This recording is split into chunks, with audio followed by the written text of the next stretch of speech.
Seja muito bem-vindo, eu sou Luciano S. e esse é o canal Casos Sobrenaturais Reais. Não deixe de fazer a sua inscrição e ativar o sininho para não perder os próximos vídeos e escreva nos comentários de que cidade você está nos assistindo. Desde já, o nosso muito obrigado.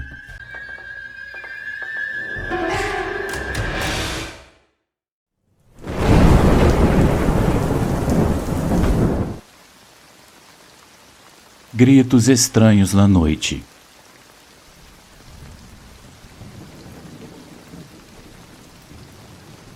Olá, Luciano. Eu tenho uma história paranormal que aconteceu ao meu pai durante sua carreira como policial na cidade onde moramos. Somos de Itapecerica da Serra, interior de São Paulo, e isso já tem muitos anos, mas eu acho que vale a pena compartilhar essa história com todo o seu público. Sinceramente, é algo tétrico e me deixou muitas dúvidas sobre a realidade em que vivemos. Meu pai se chama Diego, e na época ele patrulhava as ruas da cidade com seu companheiro chamado André. Numa madrugada, eles receberam a ordem pelo rádio de ir a uma casa muito perto de onde eles estavam. Alguns vizinhos daquela rua tinham ligado para o 190 porque em uma casa que diziam estar abandonada ouviam-se gritos sinistros vindos de dentro e eles pensavam que algo muito ruim estava acontecendo com alguém lá dentro. Mas eles, é claro, não se atreviam a entrar para ver o que estava acontecendo, então eles pediram que a viatura se apressasse. Meu pai, que estava dirigindo, acelerou para chegar o mais rápido possível ao local. Diz ele que, quando entrou naquela rua, havia algumas pessoas que, ao ver a viatura, acenaram para que eles se aproximassem. Eram os mesmos vizinhos que tinham reportado o ocorrido. Quase todos haviam saído de suas camas, pois já eram altas horas da madrugada, embora ele não lembre a hora exata. Meu pai e seu colega desceram da viatura e antes que os vizinhos pudessem dizer alguma coisa, conta meu pai que um grito de uma mulher saiu daquela casa, que de fato à primeira vista parecia estar abandonada. Eles pediram às pessoas que estavam na rua para entrar em suas casas, pois era muito perigoso que elas ficassem ali, caso eles precisassem usar suas armas. Eles pediram para elas se retirarem dali e que eles cuidariam da situação. As pessoas obedeceram, mas muitos curiosos continuaram espiando pelas janelas. Meu pai e seu companheiro bateram na porta da casa, que estava em péssimas condições, e gritaram que se houvesse alguém ali, que se entregasse, pois eles entrariam à força, e era melhor que ela saísse com as mãos levantadas. Eles não obtiveram resposta, apenas um novo grito desesperador que, segundo meu pai, penetrava até os ossos. Parecia que uma mulher estava sendo torturada ali dentro, pois o seu grito era uma coisa pavorosa. O colega do meu pai chutou a porta e ela caiu no chão, pois ela só precisava mesmo de um chute para cair de tão velha que ela era. Ambos entraram com suas lanternas e armas em punho, iluminando cada canto daquela casa. Eles não puderam ver nada no térreo, exceto um monte de lixo, teias de aranha por todos os lados e alguns móveis velhos completamente quebrados. O primeiro andar estava totalmente vazio. Não havia pessoas e nem mesmo animais no lugar. Mas, de repente, eles ouviram ruídos no andar de cima. Conta meu pai que dava para ouvir algo se arrastando na parte de cima. E, embora os gritos já não fossem mais ouvidos, eles subiram as escadas muito devagar, seguindo os protocolos que deviam em situações desse tipo. Ao chegarem no andar de cima, eles começaram a iluminar cada canto com suas lanternas, mas, para surpresa deles, o local estava igualmente deserto. Meu pai conta que não havia lugar para se esconder e nem janelas por onde alguém pudesse escapar. Então, se havia alguém dentro daquela casa, deveria estar por ali, em algum lugar. Além disso, eles jamais teriam ouvido, pois eles já estavam dentro quando o último grito foi ouvido. Eles não conseguiram encontrar nada, mas em uma parte do segundo andar, diz meu pai que parecia o quarto principal da casa, havia um círculo no chão com um pentagrama gigante e muitas coisas escritas na parede em outro idioma. E ele diz que essas coisas estavam escritas com o que parecia ser sangue. Eles isolaram o local para que ninguém pudesse entrar, pois embora não tenham encontrado ninguém ali dentro, lá não era um lugar seguro por razões óbvias. Ele conta que conversaram com alguns vizinhos para entender a situação e eles comentaram que desde a 1 da manhã eles começaram a ouvir aqueles gritos horríveis. No início eles não sabiam de onde vinham, mas ao abrirem as janelas ou saírem de suas casas para ver o que estava acontecendo, eles perceberam que vinham daquela casa abandonada. No início todos estavam muito assustados e desconcertados, pois aquela casa já estava há alguns anos sem ser habitada. Mas algumas noites, vários tinham visto algumas pessoas entrando por uma das janelas frontais da casa, altas horas da noite para fazer sabe-se lá o que lá dentro.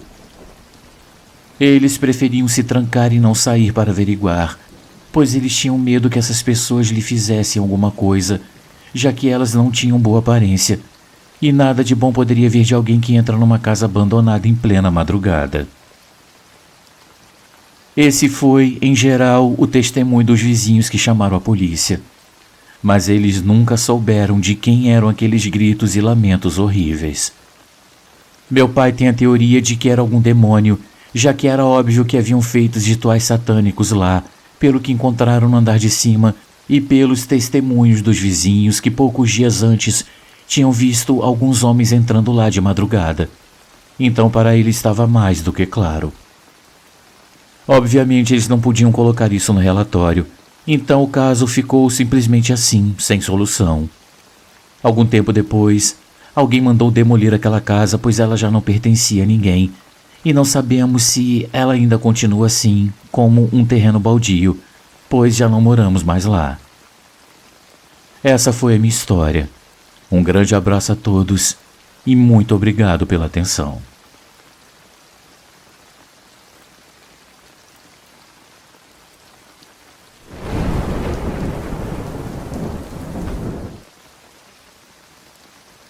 Ele me obrigou.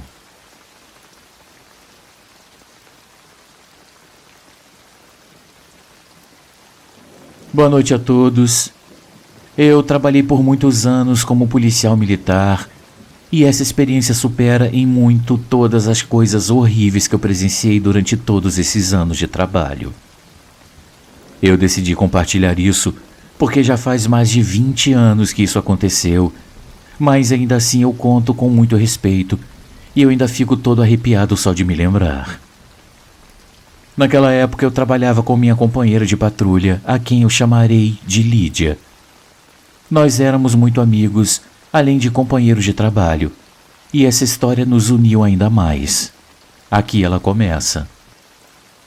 Foi numa noite de agosto, e eu me lembro bem porque fazia muito frio, e aquela noite estava relampejando, prestes a começar uma grande tempestade, pois os trovões eram muito intensos.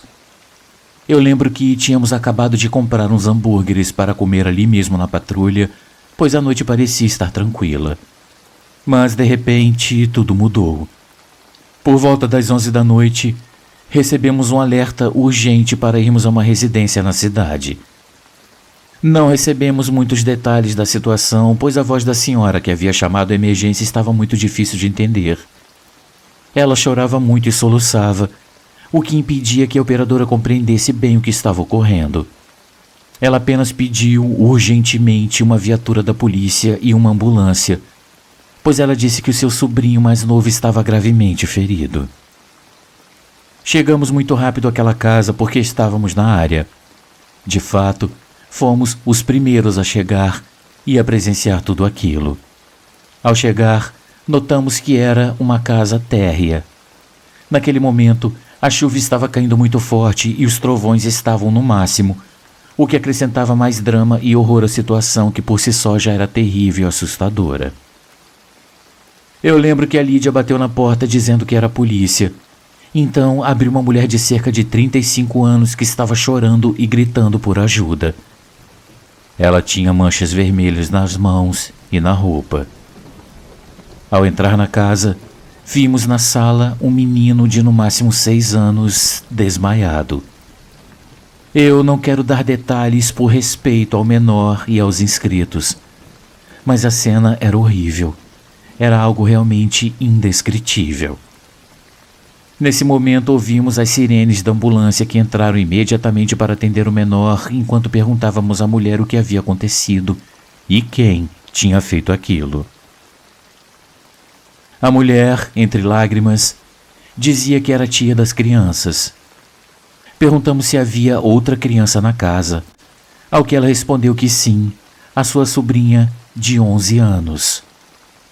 Ela disse que a mãe das crianças as deixou sozinhas porque trabalhava à noite e ela foi para lá para ficar com eles, mas quando ela entrou na casa, ela viu algo que ainda não conseguia processar.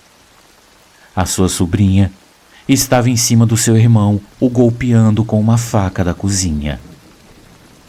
Ela disse que a menina parecia outra pessoa. E ela disse que ela tinha um rosto tão diabólico e sorria de uma forma tão maligna e incomum que ela até a desconheceu.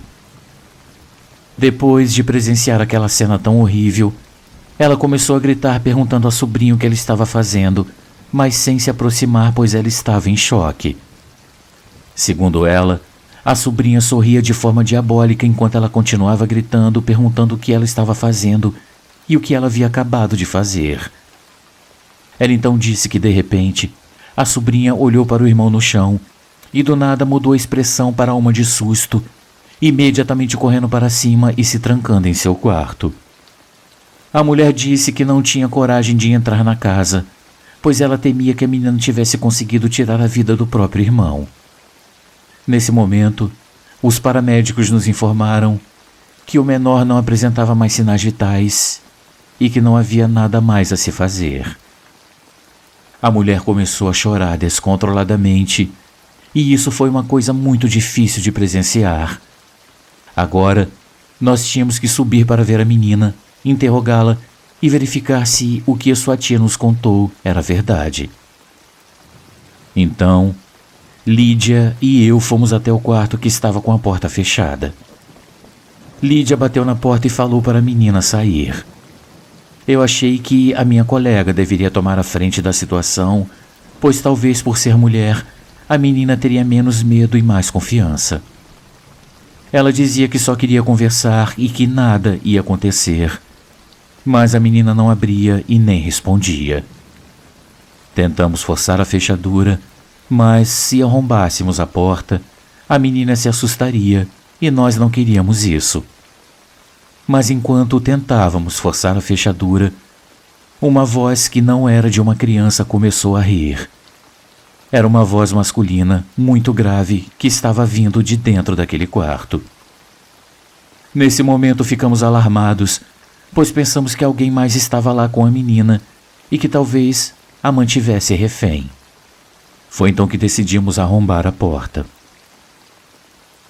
Luciano, quando entramos no quarto, a primeira coisa que vimos foi a menina sentada sob suas roupas que estavam espalhadas na cama, olhando fixamente para nós, sorrindo de uma forma diabólica como descrito. A minha colega perguntou se ela estava bem, se havia mais alguém ali com ela, mas a menina não respondia, apenas nos observava com aquele sorriso macabro. Enquanto isso, eu comecei a inspecionar o quarto, que era muito pequeno, e não havia mais ninguém ali com ela. Nem havia televisão no quarto ou algo de onde pudesse ter vindo aquela risada masculina tão macabra que a minha companheira e eu havíamos ouvido. Naquela época ainda não havia celulares modernos.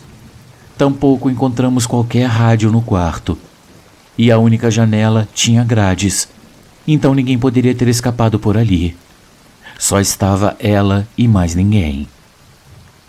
Eu estava muito desconcertado e eu tenho certeza de que a Lídia também estava. Luciano, aquela menina, era quem havia emitido aquela risada tão macabra com aquela voz grossa e profunda. A Lídia se aproximou com cuidado, mas a menina começou a correr em sua direção e foi quando eu tive que ajudar a minha colega a controlá-la, pois ela estava gritando e esperneando, tentando escapar. Então, nós tivemos que algemá-la. Essa foi uma das coisas mais difíceis que eu já tive que fazer em meu trabalho como policial, e a primeira vez que eu tive que algemar uma menina de 11 anos. Ela tinha manchas vermelhas por toda a roupa, assim como nas mãos e nos pés. Era evidente que ela tinha algo a ver com o que aconteceu com o irmão, e também encontramos a faca da cozinha jogada debaixo do armário. A menina foi levada para ser interrogada, assim como sua tia e a sua mãe, que depois foi notificada do ocorrido. Confirmou-se que a menina era quem havia cometido o crime, e ela mesma confessou tudo, mas ela disse algo que deixou todos chocados. Ela disse: "Ele me obrigou a fazer isso." Foram realizados exames psicológicos e ela se saiu bem em todos. Ela não tinha nenhum tipo de doença mental ou transtorno psicológico.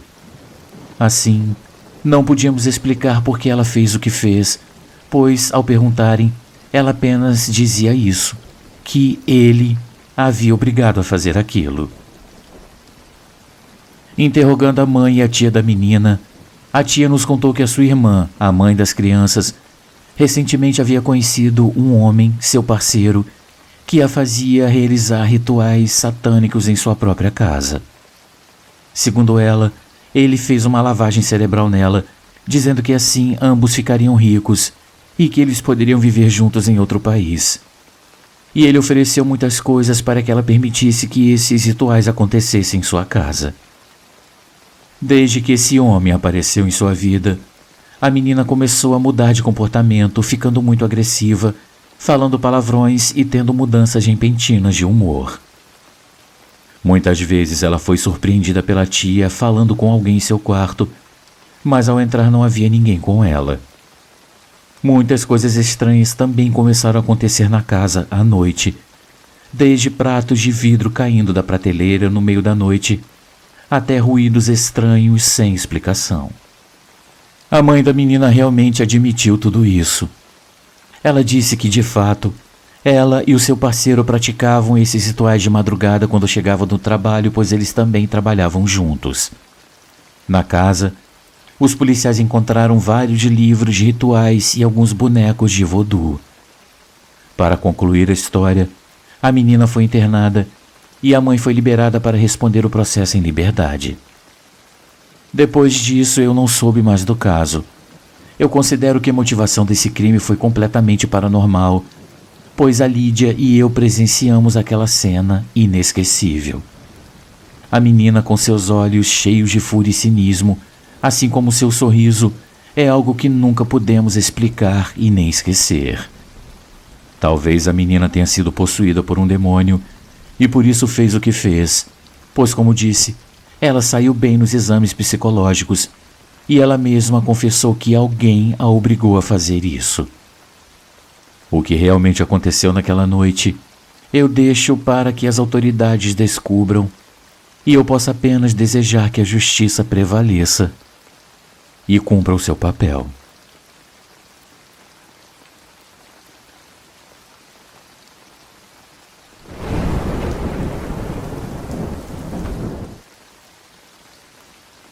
A Senhora na Cortina.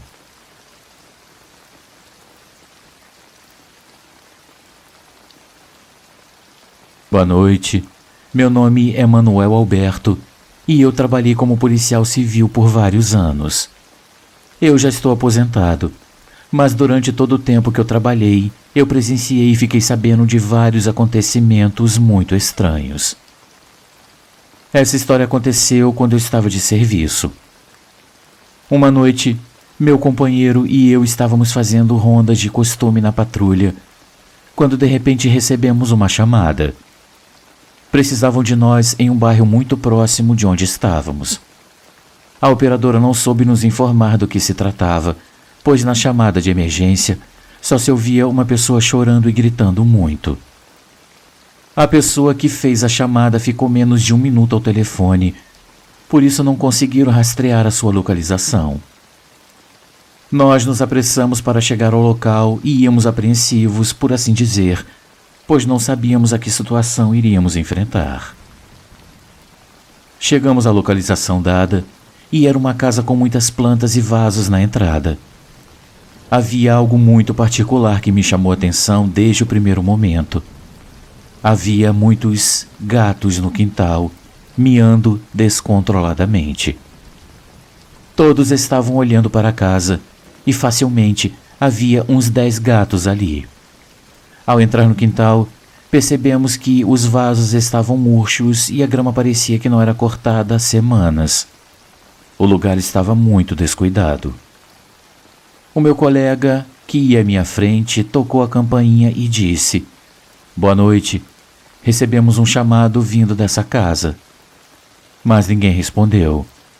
Então ele passou a bater na porta, perguntando se havia alguém lá e se precisavam que entrássemos para ajudar.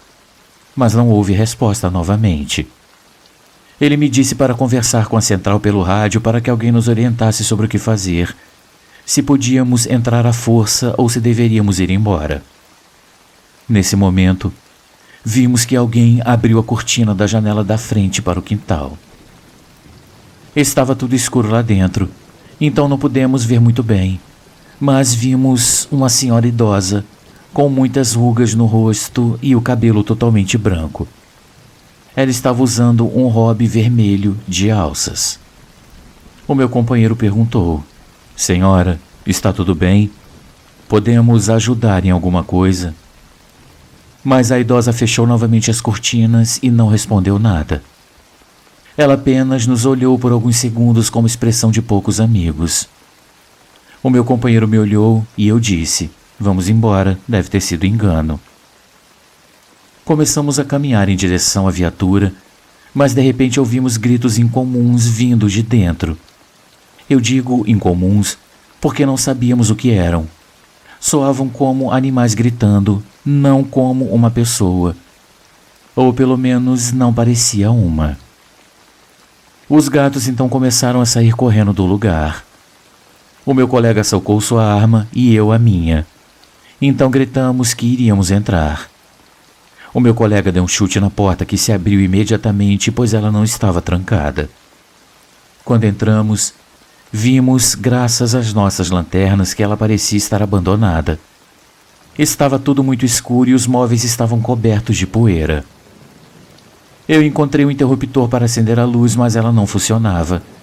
Nem sequer havia eletricidade naquela casa. Eu me perguntei como alguém poderia viver daquele jeito. Sabíamos que algo estava errado no instante que conseguimos abrir a porta. A casa era muito pequena, então começamos a procurar pela senhora, pois pensávamos que ela poderia estar em perigo, mas não conseguimos encontrá-la. Continuamos procurando, e ao chegar ao banheiro, eu vi algo que, em toda a minha vida como policial, foi o que mais me traumatizou. Nós vimos um esqueleto caído no chão do banheiro. O cheiro era horrível, e parecia que ele estava ali há muito tempo. Meu colega pediu reforços e isolaram a área. Os legistas chegaram e fizeram a remoção do corpo, mas continuamos sem saber quem era aquela idosa que vimos e para onde ela tinha ido. Então, os curiosos e os vizinhos começaram a chegar. É importante destacar que aquela casa estava em uma área onde só havia mato ao redor. As outras casas começavam apenas na quadra seguinte. Os vizinhos começaram a chegar e aproveitamos para fazer perguntas. Perguntamos se eles sabiam quem morava naquela casa e 2 senhoras responderam que ninguém, que ela já estava abandonada há alguns meses. Elas disseram que antes ali vivia uma senhora idosa, mas que nunca se via mais ninguém naquela casa além dos gatos. Uma delas comentou em tom de fofoca que aquela senhora fazia bruxaria, por isso ninguém se aproximava daquela casa. Diziam que ela tinha tido problemas com os vizinhos por causa dos gatos e que ela fez trabalhos contra alguns deles. Alguns, inclusive, dias depois, sofreram acidentes estranhos e alguns até acabaram perdendo a vida. Também disseram que muitas pessoas iam até ela para fazer diferentes tipos de trabalho, como bruxarias para se livrar de pessoas que lhes causavam algum tipo de conflito, e que os trabalhos que ela fazia sempre funcionavam. Ela era uma bruxa muito poderosa, por isso o bairro evitava passar por lá. Mas, há alguns meses, ela não era mais vista, e a casa ficou abandonada desde então.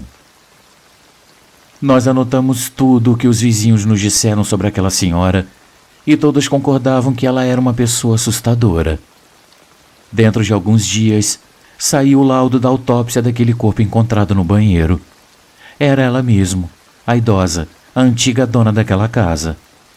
A autópsia revelou que sua morte foi por causas naturais.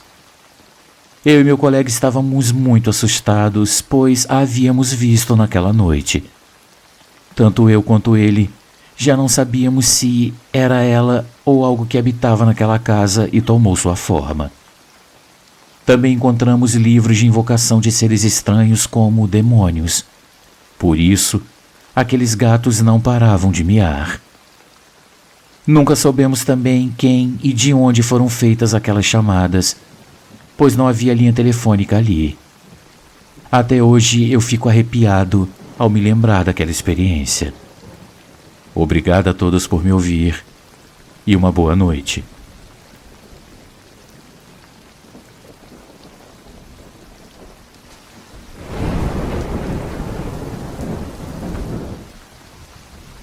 Amigos, uma pequena pausa no nosso vídeo, apenas para lembrar que o nosso canal é um canal independente e que para continuar existindo nós precisamos muito do seu apoio. Existem muitas formas de você ajudar o canal. Uma delas é contribuindo com qualquer quantia utilizando a chave Pix que está aparecendo na sua tela. Outra é se tornando membro contribuindo com apenas R$ 7,99 por mês clicando no link Seja Membro. Você também pode nos ajudar sempre curtindo, comentando e compartilhando nossos vídeos, pois dessa forma a plataforma vai ampliar o alcance do nosso canal e ele será cada dia mais conhecido. Desde já, a gente agradece e agora vamos continuar com o vídeo.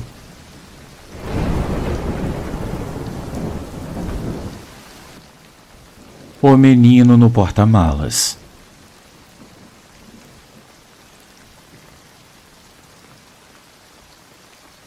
Olá, Luciano. Quero te contar essa história que me aconteceu há alguns anos e que eu considero paranormal e inexplicável. Eu sou policial rodoviário e eu patrulho apenas à noite em diferentes rodovias do estado. Meu trabalho consiste em verificar se os motoristas não ultrapassam o limite de velocidade, se eles estão com o cinto de segurança e se as placas são legais, entre muitas outras coisas. Aqui tudo isso é muito importante, e as multas são altas para quem não cumpre essas normas. Uma noite eu estava dirigindo a minha viatura em uma rodovia que é um pouco movimentada.